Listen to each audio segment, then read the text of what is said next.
Breaking news, Don Rea finally apologized. Yep, after refusing to even acknowledge that fans were hurling beers, screaming slurs, and chanting "you, Rory," he suddenly found his voice. But this wasn't really an apology. This may have been what some have described as a clown show dressed up in corporate jargon. It was wordplay, deflection, and perhaps a snapshot of what life at PGA HQ looks like. Sweep it under the rug, polish the press release, and hope the membership moves on. Well, Don, we're not moving on.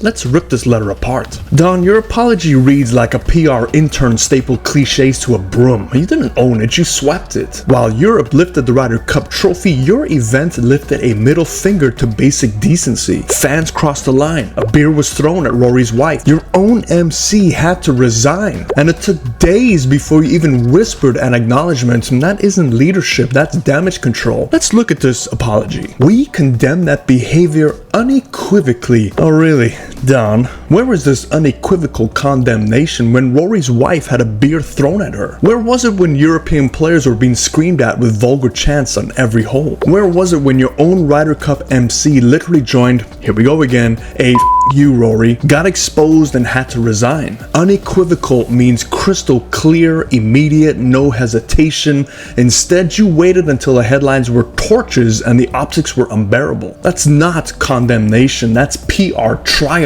That's like calling in the fire department 2 days after the house already burnt to the ground and then congratulating yourself for showing up with a bucket. We'll evaluate ways to more quickly identify and remove those few who discredit the Ryder Cup. Evaluate ways? That's kind of a hollow corporate phrase you put into a memo when you've got nothing real to say. And calling it a few bad actors, Don, it wasn't a few. It was loud enough to hijack broadcast audio. It rattled players' families. It became the storyline of the week, overshadowing the golf. This wasn't two drunk guys at a bar. It was a culture problem spiraling out of control under your watch. You don't evaluate ways. You create hard policy, zero tolerance conduct codes, immediate ejection, lifetime bans. But you don't even say the word ban. You know why? Because you don't want to own it. So instead you feed us this corporate oatmeal. Evaluate ways. Don, if this was a test of leadership, you didn't just fail, you didn't even turn in the paper. I apologize, my comments were seen in a negative light. This is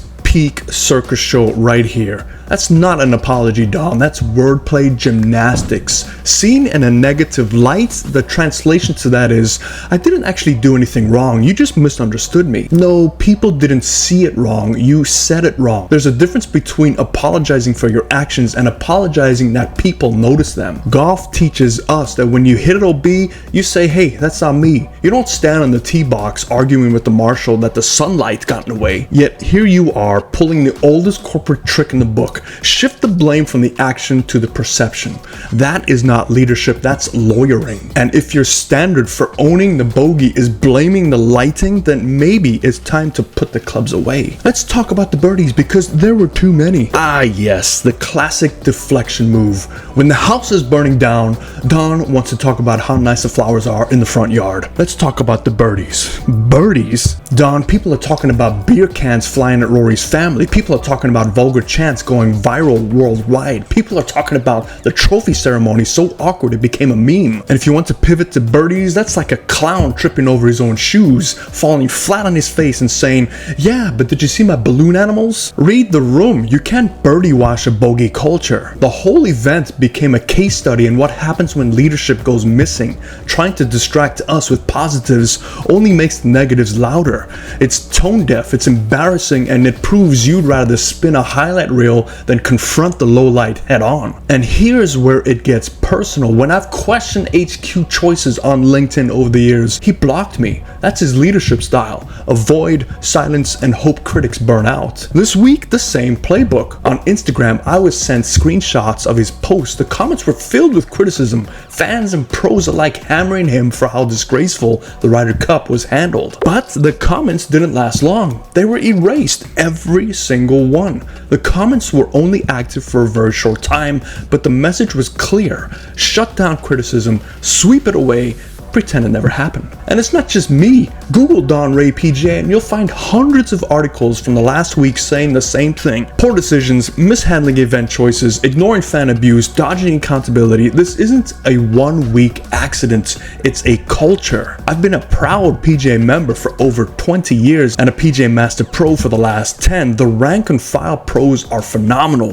They grow the game every day. No perks, no limelight, no lapel pin photo ops. But the people who chase the microphone, they're drawn to the spotlight like moths. And when the heat comes, they run for the shadows. Unfortunately, the result is tens of thousands of hard-working PGA professionals, the ones behind your local club, are now branded as corrupt because of HQ's behavior, and that perception breaks my heart. And it's not just perception, it's measurable. I ran 2 polls this week, one here, one on LinkedIn, only a few days old, and the results already speak volumes. The number 1 choice is Don Rea has to step down. The number 2 choice is the PGA is corrupt or broke. That floored me, it saddens me, but it also proves it isn't me just saying it. It's the public, it's golfers, it's members, it's perceptions of who we are. The PGA is supposed to be about promoting a game for all. I wouldn't even take my family because A, I can't afford it because the ticket prices are ridiculous. The alcohol, the cussing, the fighting. This does not represent what we are trying to do. If this was a for-profit business, the shareholders would have fired the CEO and president within 48 hours. But here the shareholders are you,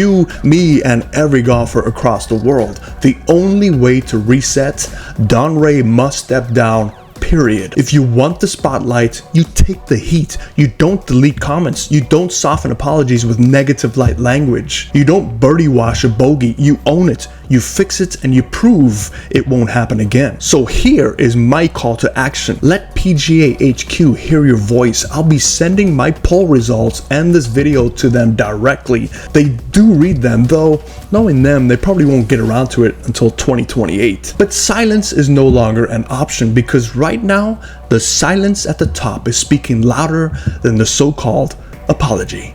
Ferris agrees. A huge thank you to these incredible supporters on the screen and to you watching this video. Your support helps us bring our golf curriculum to low-income children around the world at no cost to them, just like our location in Cape Flat, South Africa, in partnership with the Hurled program. Please like, share, and consider subscribing. Together, we can give the gift of golf to kids who need it the most.